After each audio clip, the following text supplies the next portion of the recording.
जब प्यार के पथ पर पैर दिया तो क्या उसके दुख से डरना। जब सुख चाहत का त्याग किया तलवार तले सिर को धरना।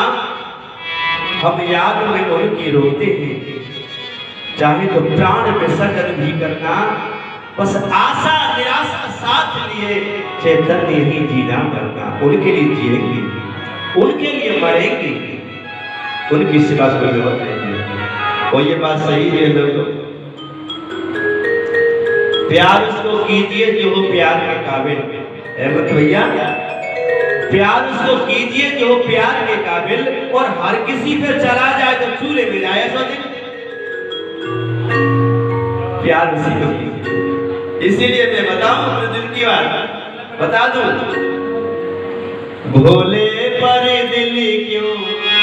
एक दिन हमारे सफर में कन्हैया आए, श्री कृष्ण मुरली वाले, बोले ओरे चैतन्य पागल, हम कितने सुंदर हैं, सारा संसार हमारी सुंदरता का बखान करता है, और तुम आप भोले के पीछे पड़े हो।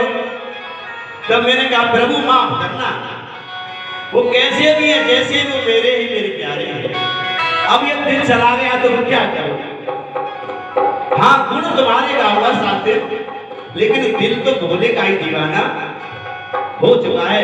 अब ये जगह जगह नहीं जा सकता, इसलिए लिख दिया भोले पर दिल क्यों आया है ये, मैं जानू या तो जाने। बता रहे दिल क्यों आया है ये, मैं जानू या तो जाने। बाबा पर दिल क्यों आया है ये, मैं जानू या तो जाने। बता रहे क्यों आया है ये, मैं जानू या तो जाने।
क्या खोया क्या पाया है ये मेरा दूजा हो जाने।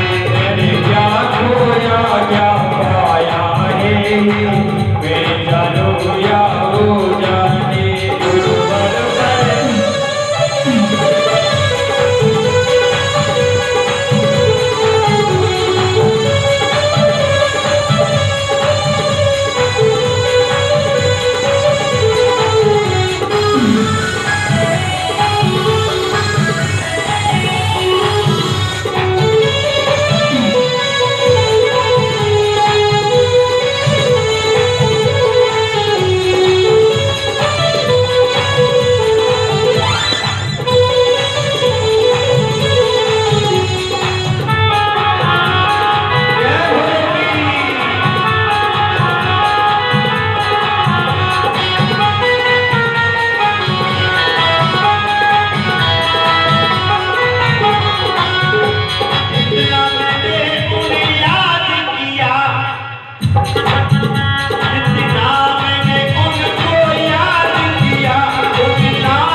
पता नहीं, ये तो मुझे भी नहीं पता कि कब दिल उठे चला गया। भक्तों,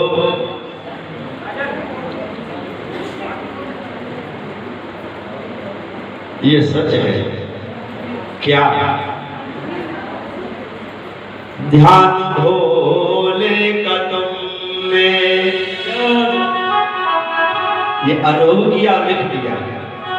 ध्यान भोले का तुमने किया जो नहीं, और देवा को ध्यान से क्या फायदा। ध्यान भोले का तुमने किया जो नहीं, और ध्यान से क्या फायदा।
सदाशिव, उनके बाद नारायण, नारायण के बाद कमल और कमल के बाद ब्रह्मा। इसीलिए ब्रह्मा जी नाती लगते हैं सदाशिव के। बताया ध्यान ब्रह्मा जी का करते हो, पर दादा तो तुमने ध्याया नहीं। ध्यान ब्रह्मा जी का करते हो तुम, पर दादा को तुमने ध्याया नहीं। पर दादा को तुमने मनाया नहीं, नाती को मनाने क्या फायदा। पर दादा को तुमने ध्याया नहीं, नाती को मनाने से क्या फायदा। जानो बोले का तुमने किया जो नहीं, और देवों को ध्याने से क्या फायदा। ध्यान भोले का तुमने किया जो नहीं, और देवों को ध्याने से क्या फायदा। और सुनो ध्यान श्री राम का जो करते हो तुम, पर श्री राम ने यूं कहा साफ कर। ध्यान श्री राम का जो करते हो तुम, पर श्री राम ने यो कहा साफ कर। क्या कहा? शिव द्रोही ममदास कहावा, बोल बोल सपने नहीं। कहा, शिव का दुश्मन, शिव का द्रोही मेरा कभी प्रिय हो नहीं सकता। क्या कहा? शिव द्रोही नहीं पा सकता मुझे, फिर मुझको मनाने से क्या फायदा। शिव द्रोही नहीं पा सकता मुझे, फिर मुझको भुलाने से क्या फायदा।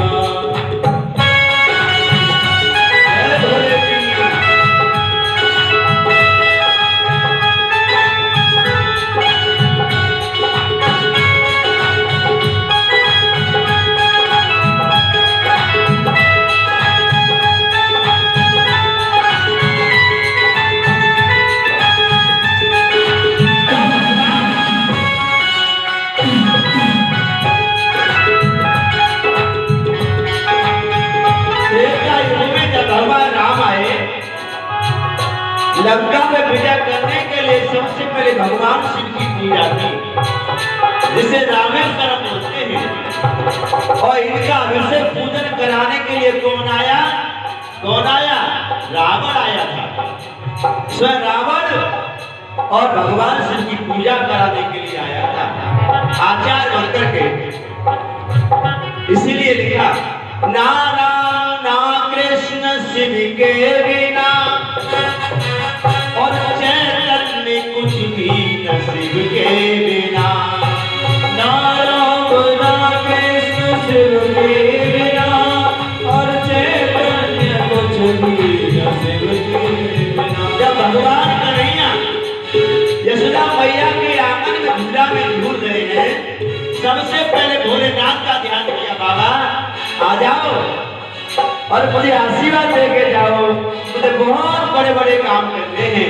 आए शंभू योगी बनकर के और कन्हैया को आशीर्वाद दिया है। ना राम ना कृष्ण शिव के बिना, ना चैतन्य कुछ भी शिव के बिना। न चैतन्य कुछ भी शिव के बिना। जब शिव के बिना यहाँ कुछ भी नहीं, फिर उनको भुलाने से क्या फायदा। ध्यान भोले का तुमने किया जो नहीं, और देवों को जाने से क्या फायदा। ध्यान भोले का तुमने किया जो नहीं, और देवों को जाने से क्या फायदा। ध्यान भोले का तुमने किया जो नहीं, और देवों को जाने से क्या फायदा। भोले भोलेनाथ की जय। एक ही सेवा एक ही देवा। चक्कर मत पड़ जाना। गुरु जी का कह रहे एक ही चीज है सब। शिव ने कहा, राम ने कहा, विष्णु ने कहा, ब्रह्मा ने कहा कि हम तीनों देवों में जो भी अंतर समझेगा वो लोग मूर्ख है, अज्ञानी है। एक ही है, लेकिन हमें किसी से द्वेष नहीं करना। एक ऐसा देश सब सदे सब साथ जाए। इसीलिए गुरु जी तुम्हारी चॉइस के अनुसार, तुम्हारी पसंद के अनुसार तुमको इष्ट देते हैं। जिसको जो पसंद है उस भगवान की मूर्ति बाजार में अनेक मिलती है, अपनी पसंद के अनुसार मूर्तियां खरीद के लाते हैं और अपने मन मंदिर में बिठाते हैं, उसे पूजते हैं। ऐसे मैं वही मूर्ति आपको देता हूँ, जिसको जो पसंद है वही मूर्ति मैं आपको इसके रूप में दे देता हूँ, क्योंकि मैं किसी से द्वेष नहीं करता। तो इस तरह से अपने इष्ट से प्रेम करो, इष्ट का ध्यान करें, वही इष्ट आपका कल्याण करेगा। बोले गोविंद भगवान की जय। लेकिन दृढ़ विश्वास के साथ भगवान कहते हैं कि मंत्र जाप मम दृढ़ विश्वासा पंचम भजन सुभेद प्रकाशा। दृढ़ विश्वास होना चाहिए। कैसा विश्वास? अटल विश्वास। कितनी बुराई करी भैया, पार्वती के सामने इंद्रादि सब ऋषियों ने इतनी बुराई करी भोलेनाथ की, लेकिन क्या मजाल है वो मैया टस से मस हुई। सब बुराइयों को नजरअंदाज कर दिया। इतना भरोसा है, इतना बड़ा विश्वास है। विश्वास को फलदायक। और हम लोग जरा भी भगवान के प्रति कोई बुराई करके, गुरु की कोई कमी जरा नजर आ जाए तो गुरु को छोड़ देते हैं, गुरु से विश्वास ही हटा लेते हैं। लेकिन जहां अटल विश्वास है, अटल भरोसा है, वही सच्ची श्रद्धा आपका कल्याण कराएगी, क्योंकि आपके विश्वास में वो शक्ति है, वो सामर्थ्य है। कहते हैं ना, believe in God, without believe nothing complete is the world. विश्वासी तो भगवान है, जिसका विश्वास चला गया उसका सब कुछ चला गया। विश्वास कैसा होना चाहिए? एक राजा की बेटी है जिसका नाम है ज्ञानवती, वैराग्यवती। उसने कहीं सुन लिया, किसी सत्संग कथा में चली गई, कहीं सुन लिया कि गुरु जीवन का आधार होते हैं। गुरु बिन भगवत तरैन कोई जो विरक्त संकर्षण हुई। गुरु के बिना कल्याण नहीं है, गुरु के बिना ज्ञान नहीं है, गुरु के बिना कोई जीवन सब व्यर्थ हो जाता है। ऐसा सुन लिया कहीं। अब उसके मन में ये इच्छा जागृत हो गई कि अब तो मेरे गुरु होने चाहिए, बिना गुरु के जीवन अधूरा है। काम मिल गया, क्या मिला? तुम दोनों चारों को आगे बैठी हो। बोले गोविंद भगवान की जय। तो वैराग्यवती दिन रात यही प्रार्थना करती है कि कब गुरुदेव मेरे जीवन में आए, कब मौका मिले कि गुरु मेरे जीवन में आए, यही सोचती है। लेकिन गुरु ढूंढे कहां? गुरु को जाने कहां? गुरु को ढूंढे कहां? गुरु को पाए कहां? सब एक ही रूप है। बोई माला कंठी तिलक छापे लाल पीले वस्त्र जटाजू, यही तो रूप होता है। कैसे पहचान करें? कहां ढूंढे? बड़ी समस्या है। इसलिए हम ये सच कहते हैं, कहीं ढूंढने की आवश्यकता नहीं है, कहीं जाने की आवश्यकता नहीं है। तुम जिस परमात्मा की मूर्ति से प्रेम करते हो, जिसका ध्यान करते हो, जिसको अपने मन मंदिर में तुमने सजाए रखा है, उस परमात्मा से प्रेम करना बढ़ा दो, उससे अरदास करना बढ़ा दो, उससे प्रार्थना करना बढ़ा दो। अपनी जिज्ञासा को उसके सामने रो, उसकी अपनी जिज्ञासा को उसके सामने दो। एक ठाकुर जी, एक गोविंद, एक भोलेनाथ, एक मेरे भगवान, प्रसन्न हो जाओ। तो जब प्रसन्न होंगे ना, तो वो गुरु आपके जीवन में भेजेंगे। गुरु चल करके आता है। गुरु जब तुम्हारी भक्ति प्रांगण हो जाएगी, जब भक्ति आपकी सिर पर बोलेगी, भक्ति आपकी जब बढ़ जाएगी, तो स्वयं परमात्मा आपके जीवन में गुरु भेजेगा। क्योंकि परमात्मा का ये वचन है कि मैं बिना गुरु की कृपा नहीं बरसाता। वो कृपा तो बरसानी पड़ेगी, आप भक्ति कर रहे हो तो फिर वो अपनी कृपा बरसाने के लिए तुम्हारे जीवन में गुरु भेजता है। आप कथा सुनोगे तो भक्त होगा। जब उसने ठान लिया कि अब मुझे संसार में नहीं रहना, सारे संसार की आसक्ति को त्याग दिया, सारा वैभव ऐसा आराम महलों का वो जीवन उसे त्याग करके चल पड़ा। अब तो मुझे भगवान को पाना है, अब तो मुझे भगवान का भजन करना है, भगवान की कृपा प्राप्त करनी है, सब सोच करके चला। बड़े बड़े प्रलोभन दिए उसको, लेकिन वापस नहीं लौटा। बढ़ता गया, इतना मन में प्राकट भाव हो गया कि अब बिना भजन के मैं वापस नहीं लौटूंगा। इतना भय दिखाया, रे जंगल में जा रहा है बेटा, जंगली जीव जंतु हिंसक प्राणी शेर आदमी खा जाएंगे, मार डालेंगे, खाने को नहीं मिलेगा, पीने को जल नहीं मिलेगा, बड़े बड़े भयानक जीव रहते वहां पर। क्या बोला, अब इस प्राणों से क्या मोह है, इस शरीर से क्या मोह है, ये रहे या न रहे, लेकिन मैं अब वापस नहीं लौटूंगा। इतना उसने कठिन दृढ़ संकल्प कर लिया। भगवान को लगा कि अब तो उसको दर्शन देंगे पड़ेंगे, इतनी अटल प्रतिज्ञा कर ली इसने। भाई प्राण सबको प्रिय होते हैं और प्राणों को भी जिसने दांव पे लगा दिया, भला कौन सी चीज उसके लिए रह गई। अब दृढ़ निश्चय कर लिया, व्रत कर लिया, ठान ली। तो भगवान ने नारद जी को भेजा, जाओ पहले अपनी फॉर्मेलिटी पूरी करो, तब हम आगे आएंगे। तो देवसी नारद आए और उनको गुरु मंत्र दिया, शिष्य बनाया। तब भगवान की कृपा हुई, चतुर्भुज भगवान का दर्शन हुआ। तो ऐसे ही इच्छा उसके मन में है। बोलो। विशेष सूचना देखिए, लक्ष्य यादव जी 1100 रुपये का दान कर रहे हैं, देशराज यादव पटला से 1100 रुपये का दान।